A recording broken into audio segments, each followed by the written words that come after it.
Si l'on vous demandait de citer un photographe du Bauhaus, vous penseriez sans doute à Laszlo Moholy-Nagy ou à Walter Gropius.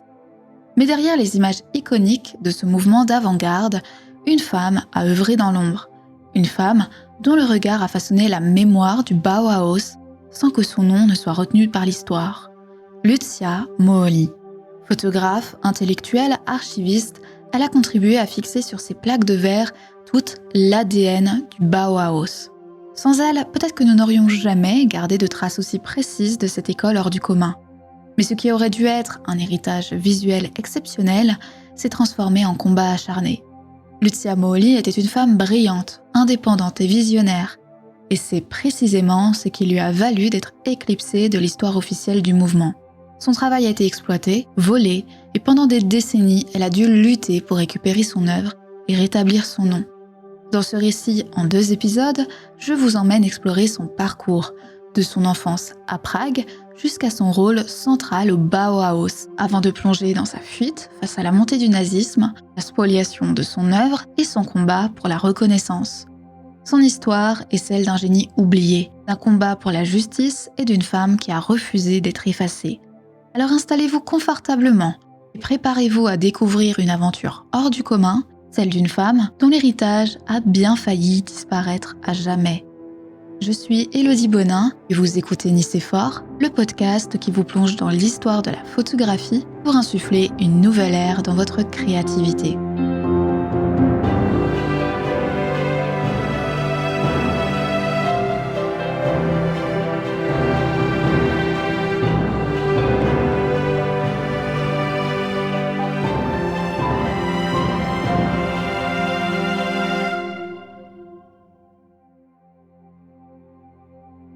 Le 18 janvier 1894, dans une Prague encore sous domination austro-hongroise, naît Lucia Schulz. Elle est issue d'une famille juive tchéco-allemande, connue pour son aisance et son statut d'intellectuelle socialiste. Très jeune, Lucia prend l'habitude quasi quotidienne de relater les divers événements de sa vie dans un journal intime. Ce rituel qu'elle gardera tout au long de sa vie est ce qui nous permet aujourd'hui de retracer son parcours de vie personnel et professionnel, ses ambitions, mais aussi ses combats. C'est notamment grâce à cette documentation personnelle que l'on découvre des bribes de sa jeunesse, rythmées par des cours de piano, de français, d'allemand et d'anglais, des sorties au théâtre et au musée. On y retrouve également ses carnets de bal et cartons d'invitation à des mariages. Et autour de l'ensemble de ces informations sont éparpillés des dessins de nature morte, des partitions de grands compositeurs et des citations d'artistes et littéraires contemporains dont se démarque grandement Tolstoï. À son entrée à 21 ans à l'université Charles Ferdinand de Prague, elle souhaite se consacrer à l'étude des arts et de la littérature. Sa famille l'encourage donc à étudier la philosophie, la philologie et l'histoire de l'art. Et en parallèle de ses études, elle met déjà un premier pied dans l'environnement professionnel en travaillant dans le cabinet d'avocat de son père. Après l'obtention de son diplôme, en 1915, elle souhaite devenir indépendante financièrement. Pour ce faire, elle quitte Prague pour s'installer en Allemagne, à Leipzig, où elle devient secrétaire de rédaction pour le journal Wiesbadener Zeitung à la maison d'édition Revolt.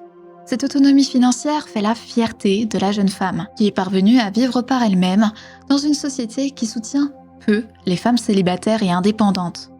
À cette même période, elle complète son indépendance financière par une indépendance intellectuelle, revendiquée publiquement par son engagement politique auprès de mouvements réformistes allemands. Par son implication, elle assiste en première loge à la Révolution allemande de 1918 et 1919 et rejoint la lutte du mouvement des femmes de Brême. Mouvement qui permit notamment le 19 janvier 1919 l'accès au droit de vote à toutes les femmes allemandes de plus de 20 ans. Mais après la répression violente de ce mouvement révolutionnaire par les militaires du gouvernement allemand, Lucia Schulz brandit sa plume et publie de nombreux poèmes expressionnistes dans la presse, sous le pseudonyme masculin d'Ulrich Stephen, rendant hommage aux victimes de la République de Weimar.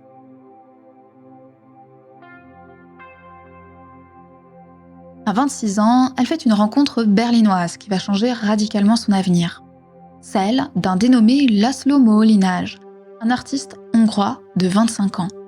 Réunis pour leur militantisme pacifiste de gauche, ils partagent également un même goût pour l'innovation artistique. De ces centres d'intérêt communs, les deux amis deviennent rapidement inséparables. Une relation moderne pour l'époque qui dépasse la relation amicale puis amoureuse, puisqu'elle est avant tout basée sur une symbiose collaborative. En effet, bien que vivant en Allemagne, Laszlo est en incapacité de s'exprimer en allemand, ni même en anglais d'ailleurs. C'est donc Lucia qui lui sert d'interprète et de traductrice pour permettre la publication de ses récits de presse. Cette connexion collaborative les mène même à se marier le 18 janvier 1921, jour d'anniversaire de Lucia qui célèbre ses 27 ans. Mais plus qu'une simple union d'amour, ce mariage est avant tout un engagement de travail dans lequel le couple partage une vie artistique commune. Ils se complètent, lui joue de son charme naturel, elle de son intellect sans pareil. Sans oublier que c'est elle qui, avec son travail dans l'édition, assure les finances du foyer. Les arrangements de travail entre Moholy-Nagy et moi-même étaient inhabituellement proches, la richesse et la valeur des idées de l'artiste gagnant en puissance, pour ainsi dire, avec l'alliance symbiotique de deux tempéraments divergents. Au début de leur relation, Laszlo et Lucia s'intéressent tout particulièrement aux innovations techniques de reproduction d'images, dont fait partie la photographie. Ils écrivent donc à quatre mains un essai programmatique intitulé « Production-reproduction », publié en 1922 dans une revue néerlandaise. Dans celui-ci, le couple promeut l'utilisation de films, photographies et enregistrements sonores dans de nouvelles expérimentations artistiques. Un regard plutôt novateur, en raccord avec l'avant-garde moderne des années 1920. Mais quelle n'est pas la surprise de Lucia Moholy quand elle découvre que son nom est totalement omis de la publication. Seul celui de Laszlo Moholy-Nagy paraît, un manquement qui persiste encore aujourd'hui, qu'il s'agisse d'archives papier ou digitales. Au mieux, on peut la mentionner pour avoir revu l'essai avant publication. Un signe annonciateur de ce que l'avenir réserve à la photographe en devenir. Malgré ce malencontreux événement, le couple poursuit ses réflexions collaboratives novatrices. Et pour pousser toujours plus loin leur découverte, ils vont à la rencontre d'artistes aux démarches inédites. C'est ainsi qu'à l'été 1922, Lucia et Laszlo échangent avec Berta Günther, une danseuse et professeure de rythmie au sein de l'école d'éducation physique, d'agriculture et d'artisanat de Fulda. Durant leur visite, l'enseignante les convie à une démonstration de photogrammes, une production photographique sans appareil photo qu'elle réalise à l'aide d'herbes et de fleurs délicatement posées sur du papier photosensible. Une fois la feuille exposée à la lumière, Berta la révèle puis la fixe. L'œuvre finale est un rendu de végétaux en négatif et en 2D. Ce rendu visuel, radical par sa brutalité, fascine le couple, les amenant à imiter puis à perfectionner la technique du photogramme de Berta Günther. De ses nombreuses collaborations, c'est Lucia qui se démarque tout particulièrement dans le couple. Et pour cause, elle s'impose comme une technicienne hors pair de chambre noire, allant jusqu'à développer elle-même les images de son conjoint. Son intellect fait également des merveilles, lui permettant de prendre part activement aux rédactions descriptives et explicatives des œuvres de Laszlo. J'ai eu plus d'influence sur lui que lui sur moi. Il avait un raisonnement beaucoup moins logique que moi. J'avais l'esprit logique. Je ne savais pas d'où je l'avais hérité. Lui, non, il était beaucoup plus spontané. Mais là aussi, l'implication indéniable de Lucia dans les œuvres de son mari passe inaperçue. À chaque publication d'essai ou de photographie, son nom disparaît, s'évapore, pour préférer celui de Laszlo. Ce fut notamment le cas en 1923, quand le couple réalise en collaboration un double autoportrait, un photogramme présentant les profils des deux membres du couple. Par l'accréditation unique de Laszlo, il devient à lui seul créateur de l'œuvre aux yeux du public, forgeant sa seule renommée. 2 ans plus tard, la situation se réitère quand le couple publie communément un nouvel ouvrage.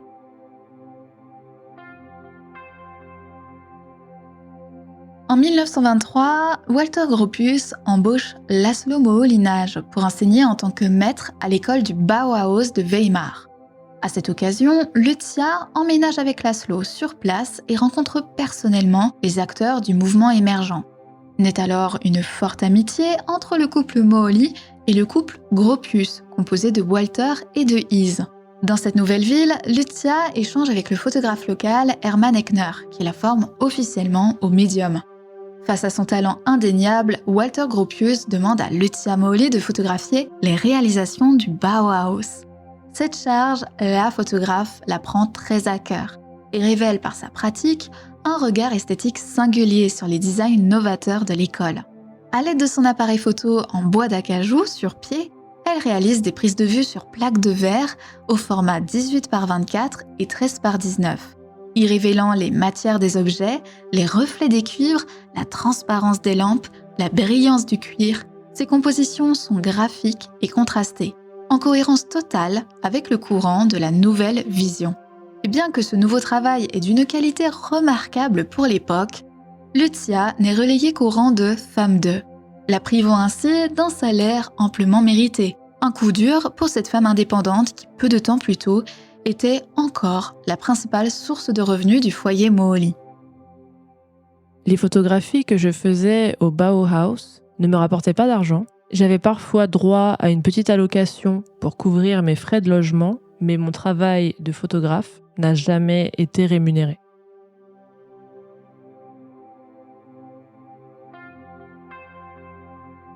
Durant l'année 1925, des pressions politiques forcent Walter Gropius à faire déménager l'école du Bauhaus à Dessau. L'architecte y construit un bâtiment fidèle au mouvement, respectant la vision avant-gardiste artistique d'entre-deux-guerres, composée en grande partie de verre et de lignes droites, permettant aux ateliers d'être baignés de lumière. Walter Gropius est si fier de sa création qu'il demande à Lucia Moholy d'en photographier les moindres détails. Et Lucia Moholy, encore une fois, excelle dans son travail. Seule photographe mandatée pour une telle mission, c'est elle qui réalise la quasi-totalité des photographies du Bauhaus que nous connaissons aujourd'hui. L'image la plus représentative de son travail reste certainement celle de la façade ouest des ateliers, prise en 1927. Cette image, représentative de l'œuvre intégrale de Lucia, révèle une composante d'ombre et de lumière sur une architecture moderne. En son centre, une voiture se révèle en ombre chinoise. Plus qu'une simple prise de vue d'architecture, cette image raconte une anecdote révélatrice du caractère de Walter Gropius, le mandataire de cette prise de vue. Ce dernier venait tout juste d'acquérir sa voiture et la fierté et le gagnant réclamaient à Lucia une photographie réunissant ses deux biens préférés, la voiture et l'école du Bauhaus. Lucia accepte de relever le défi et réfléchit sa composition avec minutie. L'idée finale est précise, former un cadre à l'aide de la structure des bâtiments, permettant ainsi d'encercler la voiture plongée dans l'ombre, pour ensuite révéler subtilement sa silhouette grâce à un jeu de contre-jour. Walter Gropius, emballé par cette proposition, s'implique personnellement en faisant lui-même les allers-retours entre l'appareil photo de Lucia et la voiture pour s'assurer de la centrer parfaitement au cœur de l'image. La photographie qui en découle est on ne peut plus remarquable. La justesse du regard de Lucia Moholy et son anticipation pour préparer la composition nous offrent une image iconique du lieu par ses composantes graphiques de lignes droites, formes cubiques et perspectives volumineuses. Une partition visuelle qui dirige le regard du spectateur vers cette petite tache noire, positionnée délicatement dans un cube blanc. Une autre photographie se démarque du lot. Considérée aujourd'hui comme l'image la plus utilisée par les éditeurs et musées pour illustrer le Bauhaus, cette fois-ci, Lucia Moholy dresse un portrait en contre-plongée de la façade sud-ouest des ateliers en 1926. Une perception qui accentue toute la monumentalité du bâtiment de verre. La lumière traverse les vitres, dessine des ombres graphiques à l'intérieur des ateliers, s'en dégage une perspective vertigineuse, vivement critiquée à l'époque, en raison de sa déformation des perspectives produite par l'angle inhabituellement utilisé par les photographes des années 20. Et pourtant, c'est bien cette particularité qui donne toute la puissance distinctive de cette image iconique.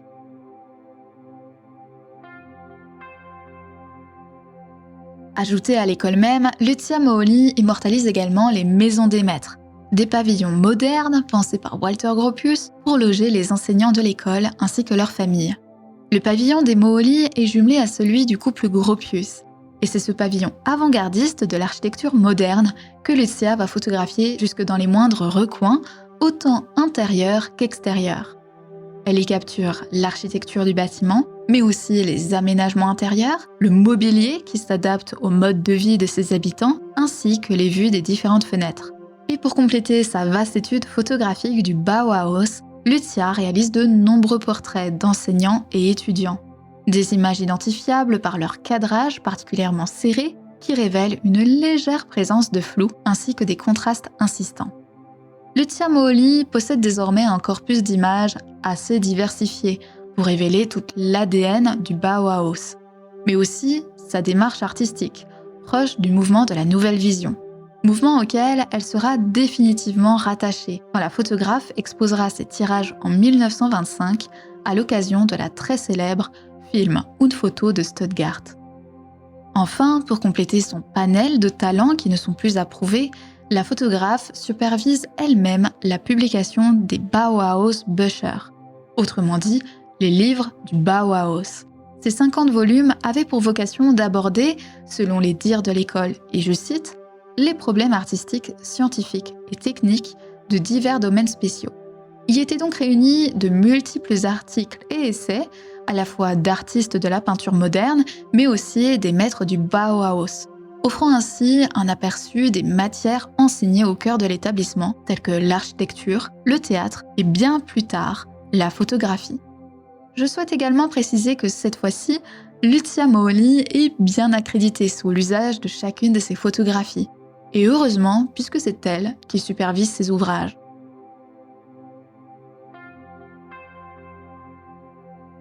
Alors bien que ces photographies soient remarquables, prodigieuses et nécessaires à la publicité ainsi qu'à la reconnaissance du Bauhaus, Lucia ne manque pas de manifester dans ses écrits certains désagréments quant à sa vie menée à Dessau, et ce, pour deux raisons.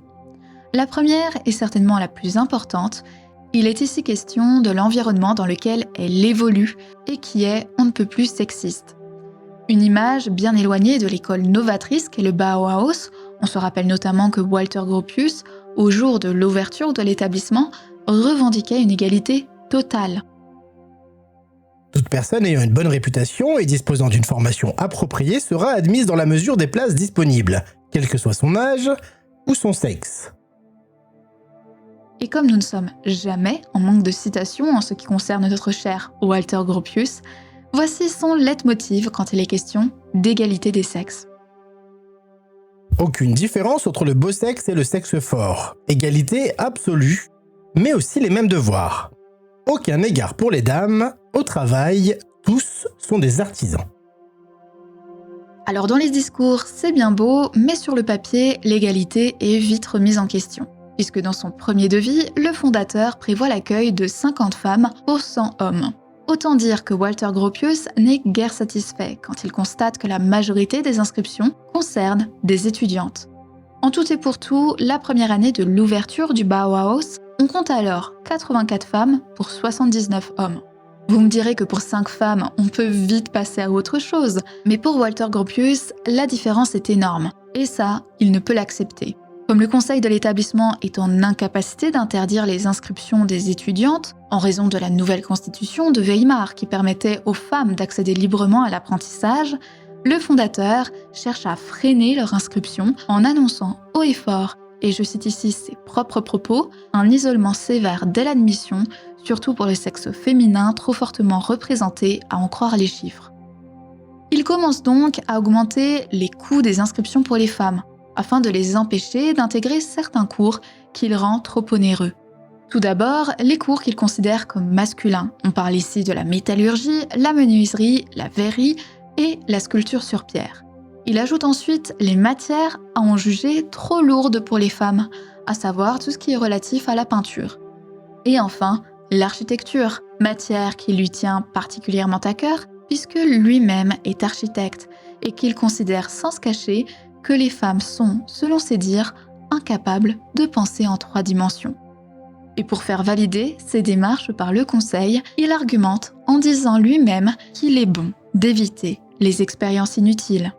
Ne reste donc plus que les ateliers de reliure, de poterie et de tissage. Mauvaise nouvelle, parmi ces 3 ateliers, celui de la reliure est dissous en 1922. Suite à quoi, Gropius et le directeur de l'établissement Gérard Marx conviennent communément de prendre le moins possible de femmes dans l'atelier de poterie pour leur bien et celui de l'atelier. Oui, parce qu'a priori, ils le font pour le bien des femmes et leur sécurité. C'est ainsi que l'atelier de tissage devient à lui seul le département réservé aux femmes. Une situation qui arrange pleinement les enseignants masculins de l'école, dont nous ne manquons pas de citations. D'ailleurs, en voici 2 pour assouvir votre curiosité. La première étant de Walter Gropius et la seconde d'Oskar Schlemmer. Trouvez de la laine et vous donnerez l'occasion à une bonne femme de tricoter. Ça l'occupera. Où il y a de la laine, il y a une femme qui tisse, ne serait-ce que pour passer le temps. Mais malgré tout, il y a bien une chose que j'apprécie dans cette histoire, c'est que bien que l'atelier de tissage devienne à proprement parler le département des femmes, c'est ce dernier qui va faire croître considérablement la notoriété du Bauhaus. Une ironie telle que c'est même cet atelier qui va devenir le sponsor de l'établissement et permettre la remise à égalité des coûts d'inscription pour les femmes. Un revers de la médaille que Walter Gropius n'attendait clairement pas. Ajouté à la situation des étudiantes, il faut également rappeler que peu de femmes exerçaient une profession dans l'établissement. Au maximum, on a pu compter 6 enseignantes pour 39 enseignants, soit 13% d'effectifs qui exerçaient en grande partie dans l'atelier de tissage. Et les autres rares femmes présentes sur le terrain de l'école, que Lucia était également amenée à rencontrer, étaient des femmes de maître. Non pas dénuées de talent, ces épouses étaient exploitées gratuitement pour leur qualité professionnelle, comme Lucia avec la photographie.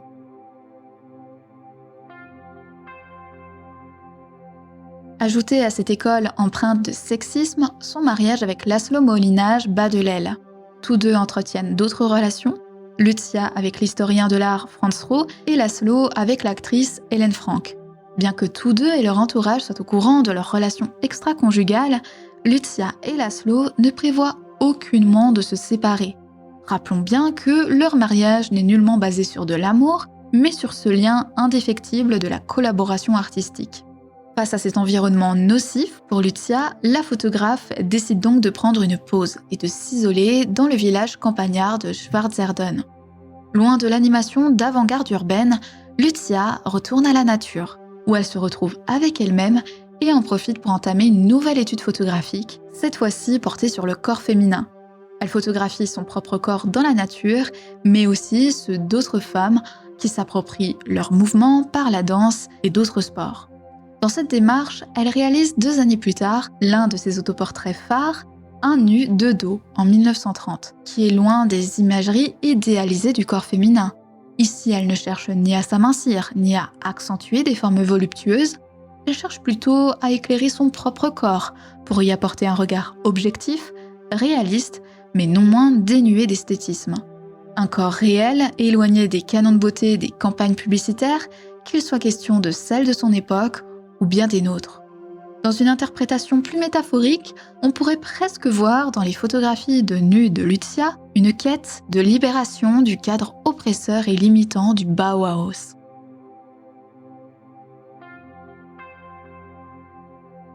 Finalement, les chemins de Lucia et du Bauhaus se séparent en 1928. Au début de cette même année, Walter Gropius annonce démissionner de son poste de directeur. Quand celui-ci quitte donc Dessau, Laszlo et Lucia lui emboîtent le pas. Le couple s'installe à Berlin, où Laszlo ouvre son propre studio de design. Après une année de vie berlinoise, le couple se sépare définitivement, mais reste malgré tout en très bons termes. Pendant que Laszlo fonde sa propre famille avec sa seconde épouse, l'actrice et scénariste Sibylle Pietsch, Lucia reprend sa vie de femme indépendante qu'elle a jusque-là délaissée. Tout d'abord, elle répond à l'invitation du peintre et théoricien de l'art suisse Johannes Itten pour enseigner la photographie aux étudiants de son école d'art. Parallèlement à son activité d'enseignante, Lucia se lance dans le photojournalisme auprès de Mauritius, la plus grande agence photographique d'Allemagne, métier grâce auquel elle couvre le Congrès international de dessin, d'éducation artistique et d'art appliqué à Prague, puis réalise un documentaire photographique en 1932 sur l'ex-royaume de Yougoslavie. Ce dernier trouve un écho tout particulier dans de nombreuses conférences et revues anglophones. Elle immortalise également des personnalités publiques, comme Clara Zetkin, une figure historique du féminisme connue pour être à l'origine de la Journée internationale des droits de la femme. D'ailleurs, quand Lucia Moholy réalise son portrait, Clara Zetkin, alors députée du KPD, le Parti communiste allemand, est accompagnée du député Theodor Neubauer. À la suite de la séance, Lucia et Theodor deviennent amants. Une liaison qui devient rapidement sérieuse, bien que gardée secrète, car l'homme est marié et père de famille.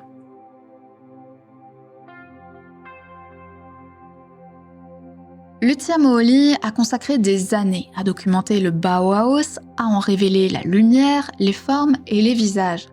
Grâce à elle, ce mouvement avant-gardiste a été immortalisé et diffusé bien au-delà des murs de Weimar et d'Essau. Mais si ces images ont traversé les décennies, son propre nom a été progressivement effacé. Tandis que ses photographies circulaient dans des ouvrages et expositions prestigieuses, son crédit, lui, disparaissait peu à peu. Et aujourd'hui, nous nous arrêtons ici, à un moment charnière. Nous sommes le 20 janvier 1933, Adolf Hitler arrive au pouvoir et le Bauhaus, déjà fragilisé, va bientôt être contraint de fermer ses portes. Un nouveau chapitre s'apprête à s'ouvrir pour Lucia, et celui-ci s'annonce bien plus sombre. L'accession au pouvoir du régime nazi marque un tournant brutal dans la vie de la photographe qui bascule irrémédiablement. Elle va devoir fuir l'Allemagne en urgence, abandonnant derrière elle des années de travail. Ce qu'elle ignore, c'est que ces archives ne seront pas simplement perdues, elles seront volées. Dans le prochain épisode, nous suivrons son exil, la spoliation de son œuvre et son combat acharné pour récupérer ce qui lui appartient. Merci d'avoir écouté cet épisode de Nicéphore. Si vous avez aimé cette plongée dans l'histoire de Lucia Moholy, n'hésitez pas à laisser des étoiles et un avis sur votre plateforme d'écoute. Vous pouvez aussi rejoindre la communauté de Nicéphore sur Instagram et TikTok pour prolonger la discussion et découvrir encore plus de contenu autour de l'histoire de la photographie. Et si vous souhaitez soutenir Nicéphore et aider à le faire perdurer, vous pouvez rejoindre mon Patreon à hauteur de vos moyens. En échange, vous aurez accès à un épisode exclusif chaque mois. Un immense merci à Vanille du podcast C'est Creepy qui a prêté sa voix à Lucia Moholy, ainsi qu'à Kurt du podcast Obscurum pour les rôles de Walter Gropius et Oscar Schlemmer. Prenez soin de vous et n'oubliez pas, pour être inspirant, il suffit d'être inspiré.